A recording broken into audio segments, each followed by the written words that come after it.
Hello friends, welcome to math and science simplified. तो यहाँ पे मैं एक बहुत बढ़िया सा क्वेश्चन ले रहा हूँ न्यूटन लॉज ऑफ मोशन से। क्लास 11 का चैप्टर है ये मैंने अभी तक स्टार्ट किया नहीं है पढ़ाना, लेकिन अगर किसी ने ऑलरेडी पहले कहीं से पढ़ रखा है तो वो ये क्वेश्चन देख सकता है। बहुत अच्छा क्वेश्चन है, इसलिए मैंने ये लिया है। और ये मैंने एक बुक से लिया है, फिज़िक्स गैलेक्सी नाम की, आशीष अरोरा सर की बुक है। आप में से बहुत लोग जानते रहेंगे आशीष अरोरा सर कौन है, या फिज़िक्स गैलेक्सी बुक कौन है, वो तो आपको पता ही होगा। तो उसमें प्रैक्टिस सेट एक्सरसाइज 1.1 का या 1.2 का, अच्छे से याद नहीं मुझे, ये लास्ट क्वेश्चन है, मतलब एंडिंग में जो क्वेश्चन होता है वो है ये। तो इसमें हमें क्या कहा है पता है, ये एक सिस्टम है, इसमें ये जो बड़ा वाला वेज ब्लॉक है ये रेस्ट पे है और इस पे ऐसे सिस्टम है। यहाँ पे ये जो है ये भी रेस्ट पे, ये इस पे ऐसे फिक्स किया गया है और यहाँ से ऐसे एक स्ट्रिंग निकली है और यहाँ पे एक बड़ा ए ब्लॉक है। ये पहले इनिशियली ये सिस्टम जो है पूरा ये रेस्ट पे है। यहाँ पे इस पे एक फिक्स्ड पुली है और इस पुली से ऐसे स्ट्रिंग से पूरा लिपट के यहाँ पे ब्लॉक बी हैंग किया गया है, जो कि ए के कांटेक्ट में, इनिशियली ये ए के कांटेक्ट में है, ठीक है। तो यहाँ पे हमें क्या पूछा गया है, जब सिस्टम को हम रेस्ट से रिलीज़ कर देंगे, मतलब सिस्टम को हम छोड़ देंगे, तब इसकी ये जो दोनों ब्लॉक्स हैं इनकी एक्सेलरेशन क्या होगी। तो यहाँ पे ये क्वेश्चन तो बहुत जल्दी आराम से हो सकता है।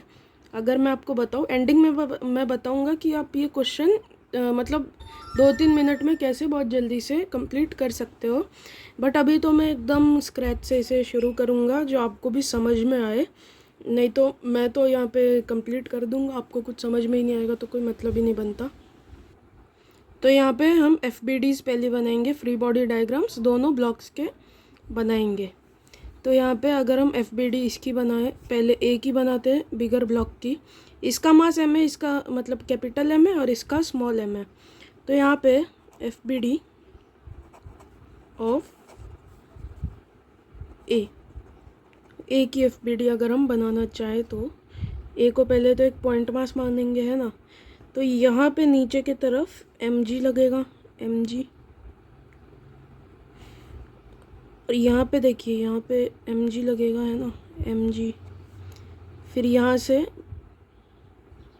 एक परपेंडिकुलर अगर हम इंक्लाइन प्लेन के बनाएंगे तो यहाँ पे जो एंगल बनेगा वो भी थीटा के इक्वल होगा। कैसे होगा, ये अगर थीटा है तो ये एंगल अगर हम एक्सटेंड करें तो ये 90 होगा, तो ये 90 माइनस थीटा होगा। तो यहाँ पे जो ये होगा ये पूरा 90 डिग्री एंगल होगा ये मिला के, तो 90 माइनस थीटा तो ये थीटा होगा। आप समझ गए रहेंगे, आपको पता भी होगा अगर न्यूटन लॉज ऑफ मोशन किया रहे आपने तो, ये एकदम जनरल केस है। तो इस डायरेक्शन में तो mg cos थीटा होगा, मतलब इंक्लाइन प्लेन के परपेंडिकुलर इसका जो कंपोनेंट होगा mg का वो mg cos थीटा होगा, और अलोंग इस डायरेक्शन में mg sin थीटा होगा। और इसी mg sin थीटा के वजह से जब हम इस सिस्टम को रेस्ट से रिलीज़ करेंगे तब ये जो ए ब्लॉक है इसका एक्सेलरेशन इस डायरेक्शन में होगा, मतलब इंक्लाइन प्लेन के अलोंग ऐसे ए मूव करना स्टार्ट कर देगा। और जब इसका एक्सेलरेशन ए होगा तो इसके रिस्पेक्ट में, मतलब ए के रिस्पेक्ट में, ये जो बी है ये जो है ऊपर जाना स्टार्ट कर देगा, क्योंकि ये जो पुली है ये इससे अटैच्ड है। तो ये जब आगे बढ़ेगा तो पुली भी आगे बढ़ेगा। तो ये स्ट्रिंग अगर यहाँ से, मतलब समझ लीजिए एक्स एक्सटेंड करेगी, समझ लीजिए अगर ये स्ट्रिंग यहाँ से एक्स एक्सटेंड की, क्योंकि ये आगे बढ़ेगा तो ये जो लेंथ है स्ट्रिंग की इस जगह पे ये तो कम होगी और ये वाली लेंथ बढ़ेगी। ये अगर एक्स एक्सटेंड करेगा तो ये भी एक्स एक्सटेंड करेगा, मतलब ये जो डिस्प्लेसमेंट्स होंगे वो सेम होंगे। तो डिस्प्लेसमेंट्स अगर सेम है तो वेलोसिटीज़ भी सेम होगी स्ट्रिंग के अलोंग, मतलब ये जो बी है, और एक्सेलरेशन भी सेम होगा अगर हम डबल डिफ्रेंशिएशन करें तो ये जो बी है इसका भी ए के रिस्पेक्ट में, ग्राउंड के रिस्पेक्ट में नहीं, ग्राउंड के रिस्पेक्ट में अलग एक्सेलरेशन आएगी, क्योंकि ये ए के साथ भी इस डायरेक्शन में भी इसका एक एक्सेलरेशन होगा। तो ए के रिस्पेक्ट में इसका भी एक्सेलरेशन ऊपर के तरफ ए ही होगा, ये नीचे जाएगा और ये ऊपर जाएगा, है ना। तो यहाँ पे इतना तो हमने कर लिया, तो ये आपको समझ ही गया होगा, बहुत अच्छे से समझाने की कोशिश की है मैंने। तो ये थीटा है ये एंगल, तो और ये हम एक लाइन से इंक्लाइन प्लेन को ये कर देते हैं डॉटेड लाइन से कि ये इंक्लाइन प्लेन है, ये इंक्लाइन प्लेन को दर्शा रहा है ये लाइन। तो ये जो यहाँ पे कंपोनेंट होगा इंक्लाइंड प्लेन के अलोंग, ये इसका कंपोनेंट होगा mg साइन थीटा। और यहाँ पे देखिए ये स्ट्रिंग हमने आइडियल कंडीशंस ली है। आइडियल कंडीशंस आप सब जानते ही रहोगे, मतलब कोई भी सरफेस जो इस पर कोई फ्रिक्शन नहीं है, सारी फ्रिक्शनलेस सरफेसेस है। पुली भी फ्रिक्शनलेस मासलेस है, और ये जो स्ट्रिंग है ये भी मासलेस है, आप जानते ही है ये सब। तो मासलेस स्ट्रिंग में हर जगह टेंशन टी होती है, और कॉन्टैक्ट सरफेसेस के अवे वो एक्ट करती है। तो यहाँ पे देखिए एक टेंशन तो इसके यहाँ पे लग रही है, और एक टेंशन यहाँ पे ये जो फिक्स्ड ये है रॉड है, इसको यहाँ पे खींच रही है। लेकिन दो जो टेंशन है वो ए के ऊपर एक्ट करेगी, एक तो ये नीचे की तरफ और एक तो ये जो राइट में जा रही है। तो यहाँ पे हम क्या करेंगे, राइट में जो है वो इंक्लाइंड प्लेन के अलोंग है, ये इधर है ना, तो ये इंक्लाइंड प्लेन के अलोंग है टी। तो हमने इंक्लाइंड प्लेन की डायरेक्शन ये मानी है। और यहाँ पे एक कहाँ पे लग रही है, एक इधर ऊपर की तरफ लग रही है, ऊपर नहीं सॉरी नीचे की तरफ लग रही है इस डायरेक्शन में। तो यहाँ पे ये टी लग रही है, T plus M G cos theta भी है यहाँ पे। मैं आपको एकदम आराम से समझा रहा हूँ, अच्छे से समझा रहा हूँ, तो आप ये वीडियो पे बने रहिए। एकदम आराम से मैं आपको समझाऊंगा स्क्रैच से ये क्वेश्चन कैसे करना है। तो टी एक नीचे की तरफ इसके ऊपर एक्ट करेगा, क्योंकि ये वाला टी तो बी पे एक्ट कर रहा है ना, तो ये ए पे एक्ट करेगा। तो ये टी नीचे की तरफ लग रहा है, और यहाँ पे ये जो है ये बी किसी तो नॉर्मल फोर्स से हमारे ए को पुश कर रहा होगा, और ए भी किसी नॉर्मल फोर्स से बी को पुश कर रहा होगा। तो ये इन दोनों के बीच में जो नॉर्मल फोर्स लग रहा है उसे हम n1 मान लेते हैं। तो यहाँ पे ये इसे along the inclined plane push कर रहा है, तो n1 plus M G sine theta, इसे हमने n1 मान लिया है। और यहाँ पे परपेंडिकुलर डायरेक्शन में ये जो फिक्स्ड वेज ब्लॉक है बड़ा वाला, ये ए को इस डायरेक्शन में पुश कर रहा है, और ए भी इसे इस डायरेक्शन में पुश कर रहा है। तो ए के लिए तो इसके परपेंडिकुलर में यहाँ पे ऐसे n2 हम मान लेते हैं, यहाँ पे जो फोर्स लग रही है हम उसे n2 मान लेते हैं, n2। ये खिचड़ी बना दी है मैंने पूरी, तो उस पर आप ध्यान मत दीजिए, आप यहाँ पे इस पे ध्यान दीजिए। तो देखिए परपेंडिकुलर डायरेक्शन से हमें कोई मतलब ही नहीं है ए के लिए, क्योंकि ए का मोशन ही इसी डायरेक्शन में है। परपेंडिकुलर डायरेक्शन में ए का कोई एक्सेलरेशन भी नहीं होगा, इसलिए इस डायरेक्शन से हमें कोई मतलब ही नहीं होना चाहिए। क्यों नहीं होना चाहिए वो भी आप समझ ही गए रहेंगे, क्योंकि ए का जो एक्सेलरेशन है वो इसी डायरेक्शन में है। मतलब परपेंडिकुलर डायरेक्शन में ए का कोई मोशन ही नहीं है, मतलब इंक्लाइंड प्लेन जो है उसके परपेंडिकुलर डायरेक्शन में ए का कोई मोशन है ही नहीं, तो उससे हमें कोई मतलब ही नहीं होगा। हम जो है इक्वेशन ऑफ मोशन आप लिख सकते हैं, इसके लिए कोई उसमें पाबंदी नहीं है, n2 is to T plus M G cos theta होगा, लेकिन उससे हमें कोई मतलब नहीं होना चाहिए, हमें बस इस डायरेक्शन से मतलब होना चाहिए। तो वो होगा n1 plus M G sine theta is minus T is equal to, equal नहीं है क्योंकि यहाँ पे मोशन है ना इसका, इज इक्वल टू m और a। तो यहाँ पे a की तो हमने एफ बी डी पे बना दी, और यहाँ पे उसके लिए इक्वेशन भी लिख लिया। इंक्लाइंड प्लेन के परपेंडिकुलर डायरेक्शन में हमने कोई इक्वेशन इसलिए नहीं लिखी क्योंकि इंक्लाइंड प्लेन के परपेंडिकुलर डायरेक्शन में कोई एक्सेलरेशन ही नहीं है। जब एक्सेलरेशन है ही नहीं तो हम बेमतलब की इक्वेशन क्यों लिखें। अगर हमसे पूछा रहता नॉर्मल फोर्स क्या है, n2 क्या है, तो हम वो इक्वेशन बनाने की सोचते, या हम वो इक्वेशन बनाते, सोचते नहीं, ज़रूरी होता। बट यहाँ पे ज़रूरत नहीं है तो हम वो नहीं बनाएंगे, क्यों अपना टाइम वेस्ट करें। तो यहाँ पे अब हम F B D of B block बनाएंगे। तो बी ब्लॉक जो छोटा वाला है उसका मास m है, तो बी ब्लॉक पे पहले तो नीचे की तरफ mg लगेगा, यहाँ पे उसका भी थीटा होगा, और ये परपेंडिकुलर नहीं, ये इंक्लाइंड प्लेन, और ये परपेंडिकुलर टू इंक्लाइंड प्लेन है ना। तो ये परपेंडिकुलर डायरेक्शन हो गई और ये इंक्लाइंड प्लेन की डायरेक्शन हो गई। तो यहाँ पे एम जी कॉस थीटा होगा, यहाँ पे एम जी साइन थीटा, और यहाँ पे इंक्लाइंड प्लेन के परपेंडिकुलर डायरेक्शन में यहाँ पे ऊपर के तरफ इस पे टी टेंशन लग रहा है, टी है ना, टी टेंशन यहाँ पे परपेंडिकुलर डायरेक्शन में, सॉरी ये पेज उड़ रहा है फ़ैन की वजह से, तो यहाँ पे टी टेंशन ऊपर के तरफ लग रहा है और यहाँ पे N1 जो है हमने मान लिया था इन दोनों ब्लॉक्स के बीच, वो N1 यहाँ पे इस डायरेक्शन में लगेगा, इंक्लाइन प्लेन के इस डायरेक्शन में, है ना, N1 इस डायरेक्शन में लगेगा। तो यहाँ पे अब हम इजीली इसके लिए भी इक्वेशन लिख सकते हैं। देख लेते हैं अगर कहीं पे कंपोनेंट बनेगा तो यहाँ पे अगर हम यहाँ पे एक ये बनाए तो ये भी एंगल थीटा ही होगा, फिर ये एंगल 90 माइनस थीटा, ये भी थीटा होगा और सिमिलरली ये भी थीटा होगा, है ना। तो इसका यहाँ पे बनेगा टी कॉस थीटा, यहाँ पे बनेगा टी साइन थीटा, इसका N1 साइन थीटा इधर। तो मतलब इसके कोई भी कंपोनेंट इसके मतलब हमें जहाँ जहाँ पे काम है, एक्सेलरेशन कहाँ पे है, बी की जो एक्सेलरेशंस है वो कहाँ पे है, एक तो परपेंडिकुलर डायरेक्शन में ए इधर, ए, और एक इधर जो कि ए के साथ वो चल रहा है इसलिए है। तो इसका जो नेट एक्सेलरेशन होगा वो इसका रिजल्टेंट होगा, और क्योंकि ये जो एंगल है दोनों के बीच में ये 90 डिग्री है, इसलिए ये √2a होगा। ये आप a square plus b square plus 2ab cos theta से निकाल सकते हैं। तो यहाँ पे ए सेम है तो ये 2a हो जाता है, तो ऐसे ही ये निकल जाएगा, बहुत इजी है। √2a आएगा, मतलब इसका जो मेन एक्सेलरेशन होगा वो √2a होगा।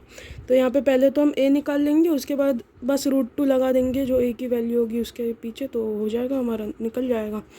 तो यहाँ पे क्योंकि दोनों डायरेक्शंस में है एक्सेलरेशंस, तो यहाँ पे हम इसलिए इंक्लाइन प्लेन के अलोंग भी इक्वेशन ऑफ मोशन लिखेंगे और उसके परपेंडिकुलर भी लिखेंगे।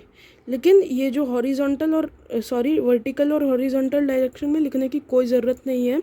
कंपोनेंट्स तो बनेंगे उसके उस डायरेक्शन में भी, लेकिन क्योंकि ए का मोशन नहीं है उस डायरेक्शन में, इसलिए लिखने की कोई ज़रूरत नहीं है। फिर उससे हम रिलेट कैसे करेंगे, तो यहाँ पे पहले हम अगर इस डायरेक्शन में लिखना चाहे तो हमारा बनेगा ए इस डायरेक्शन में है ना, तो mg sine theta minus N1 is equal to m a।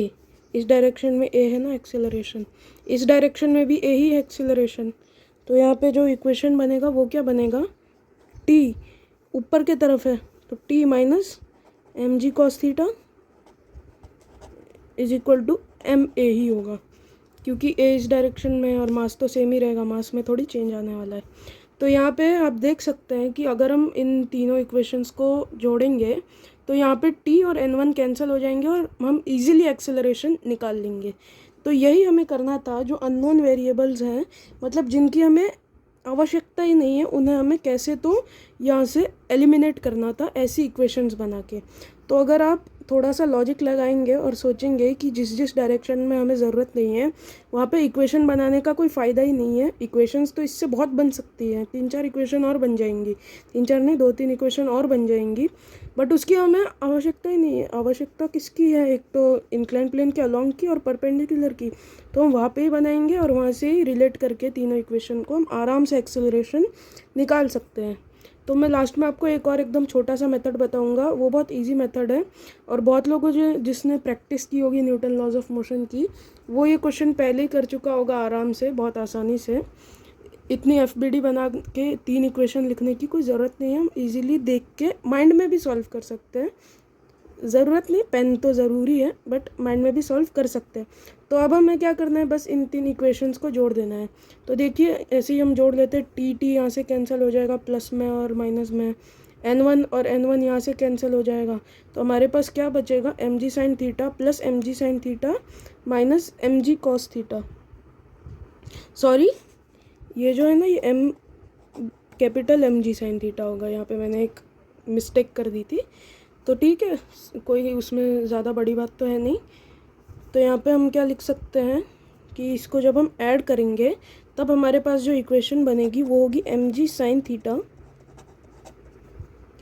Plus mg sine theta, small mg sine theta minus small mg cos theta is equal to, ये तीनों ऐड हो जाएंगे, कैपिटल M है और 2 स्मॉल m है, तो हम क्या लिख देंगे, a को हम पहले ही ले लेते हैं कॉमन, कोई ये नहीं है, a कॉमन ले लिया तो m, और ये 2m है तो प्लस 2m, तो ये हो गया हमारा। यहाँ पे हम g को कॉमन ले सकते हैं, यहाँ पे g कॉमन ले लिया तो आ गया m sine theta plus m sine theta minus m cos theta, है ना, is equal to a m plus 2m। तो अब हम आराम से एक्सेलरेशन यहाँ से निकाल सकते हैं। तो हमारा जो एक्सेलरेशन आ जाएगा वो आ जाएगा, यहाँ पे हम साइन थीटा को भी कॉमन ले सकते हैं वैसे तो, बट छोड़िए कोई ज़रूरत नहीं है, ऐसे ही हम लिख लेते हैं, उसमें कोई दिक्कत भी नहीं है। m sine theta plus m sine theta minus m cos theta by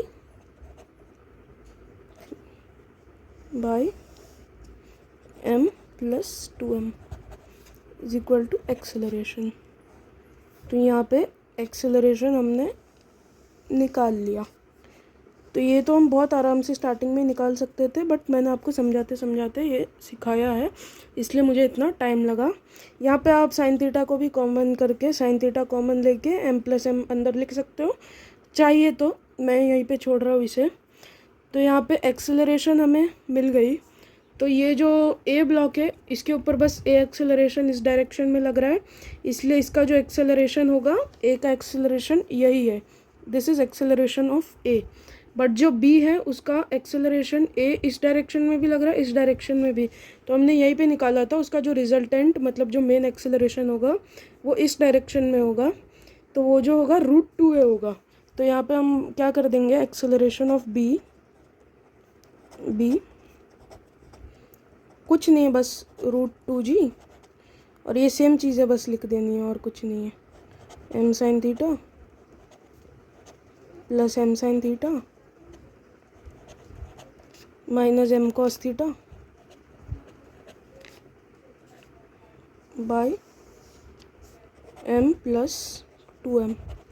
तो बस ये है एक्सेलरेशन ऑफ b, जो कि √2a होगा, मतलब √2 और ये a की जो वैल्यू है ये। तो यहाँ पे हमने दोनों चीज़ें निकाल ली, एक्सेलरेशन ऑफ a भी निकाल लिया, एक्सेलरेशन ऑफ b भी निकाल लिया।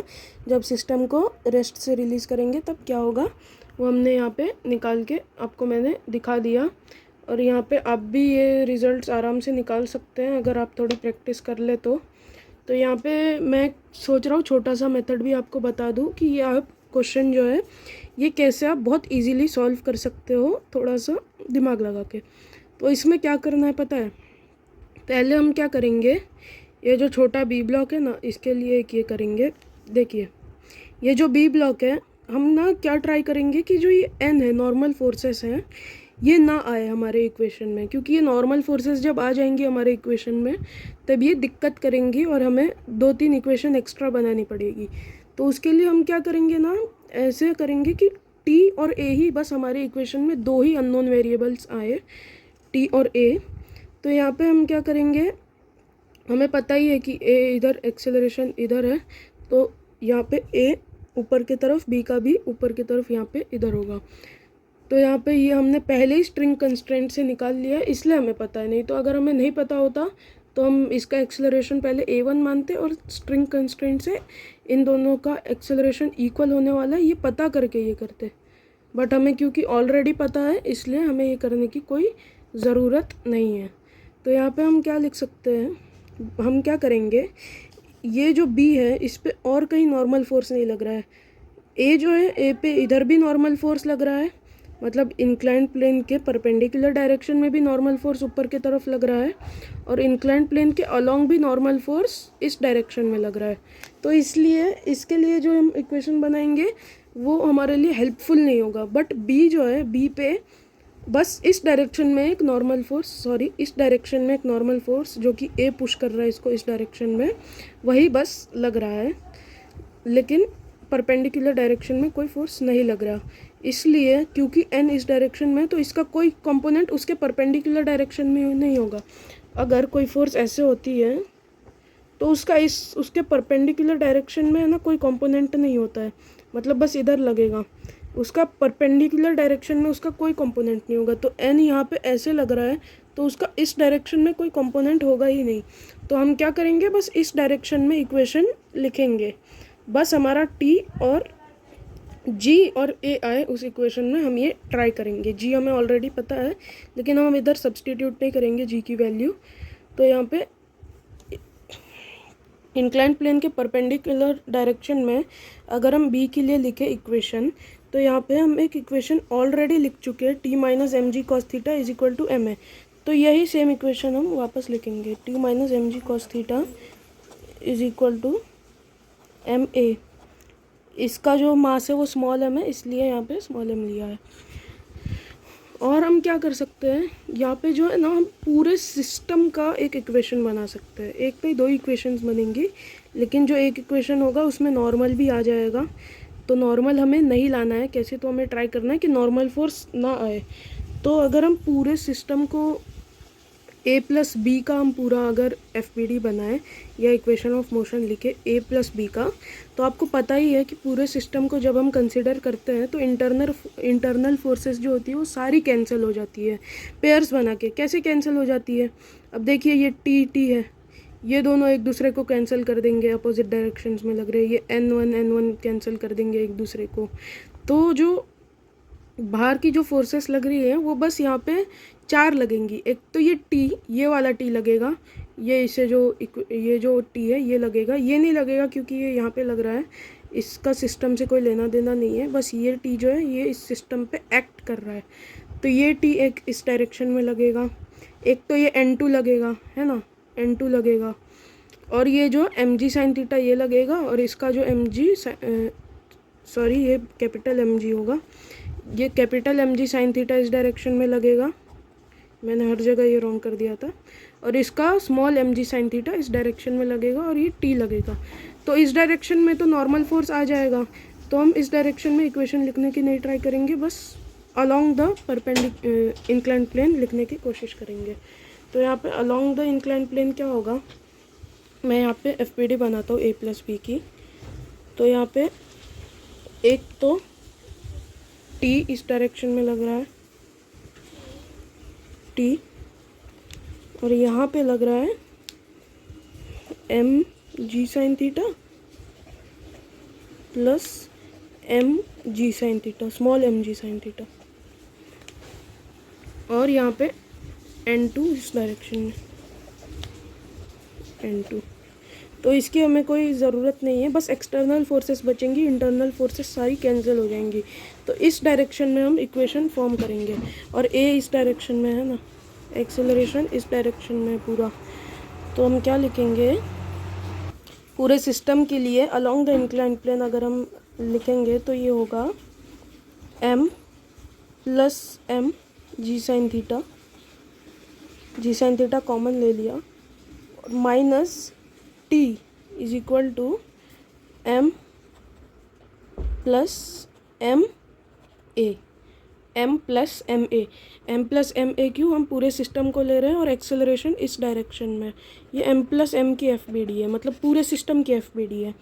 तो ये इक्वेशंस हमारी बन गई। अब तो ये बहुत आसानी से आप देख सकते हैं कि सॉल्व यहीं पे हो जाएगा, t कैंसिल कर देंगे, और ये जो इक्वेशन सॉल्व करना है ये मैं आप पे छोड़ देता हूँ, हो ही चुका है सॉल्व। बस ये हो जाएगा m plus M G sine theta, और g कॉमन ले लेंगे बस, और यहाँ पे भी देख सकते हैं m प्लस 2m, और a कॉमन आ जाएगा। तो वही सेम रिज़ल्ट आपको, ये जो रिज़ल्ट आपको यहाँ पे मिला था वही रिज़ल्ट आपको मिलेगा, और b का भी आप इससे ही √2 लगा के आराम से सॉल्व कर सकते हो। तो ये जो है एक छोटा मेथड था जो कि बहुत ये है, मतलब इजी है, बहुत जल्दी हो जाता है। तो कंपटीशन के लिए अगर आप में से ज़्यादातर बच्चे तो उसके लिए ही तैयारी कर रहे हैं जेई के लिए। और ये क्वेश्चन जो है, ये सब क्वेश्चन पहली बात तो न्यूटन लॉज ऑफ मोशन से क्वेश्चन ज़्यादा आते नहीं हैं, लेकिन ये जो चैप्टर है ये बेस है आगे के चैप्टर्स का, इसलिए हम ये इतने अच्छे से करते हैं। जेई एडवांस में हो सकता है ऐसा क्वेश्चन कभी पूछ लिया जाए, इतना हार्ड क्वेश्चन जेई मेन और नीट में आने का तो कोई चांस बनता ही नहीं है। जेई एडवांस जैसे एग्ज़ाम में ही ऐसे क्वेश्चंस आ सकते हैं। तो ये क्वेश्चन आप अगर जेई एडवांस टारगेट कर रहे हैं तो ये आपके लिए बहुत अच्छा है। नीट और जेई मेन में भी अगर आप कोई टॉप रैंक बहुत अच्छी लाना चाहते हैं तो भी ये आपके लिए बहुत अच्छा है। टॉप 1 टॉप 2 ऐसे कोई मतलब अंडर 100 रैंक लाना चाहते हैं तो ये क्वेश्चन, ऐसे क्वेश्चंस आपको करने पड़ते हैं, आप भी जानते ही हैं। वैसे नीट में इजी क्वेश्चंस आते हैं फिज़िक्स में हमेशा ही, तो इसके लिए ज़्यादा ज़रूरत नहीं है इस क्वेश्चन की। जेई एडवांस्ड कोई टारगेट कर रहे हैं तो वो ये क्वेश्चंस अच्छे से कर ले। तो ये क्वेश्चन बहुत बढ़िया क्वेश्चन था, पीजी बुक से बहुत अच्छा क्वेश्चन था ये, इसलिए मैंने सोचा ये क्वेश्चन मैं करा दूँ। अगर किसी ने न्यूटन लॉज ऑफ मोशन किया होगा तो उसके लिए ये बहुत बेनिफिशियल होगा। तो मैं होप करता हूँ, आज की वीडियो थोड़ी बड़ी हो गई है, मतलब अच्छी खासी बड़ी हो गई है, लेकिन मैं होप करता हूँ कि आपको आज की वीडियो बहुत पसंद आई रहेगी। अगर आप ये वीडियो अच्छे से देखेंगे तो आप यहाँ से बहुत कोई नए कंसेप्ट सीख के गए रहेंगे और आपकी अच्छी खासी प्रैक्टिस भी हो जाएगी। तो आज की वीडियो को मैं यहीं तक रखना चाहूँगा। होप करता हूँ आपको आज की वीडियो बहुत पसंद आई रहेगी। बाय।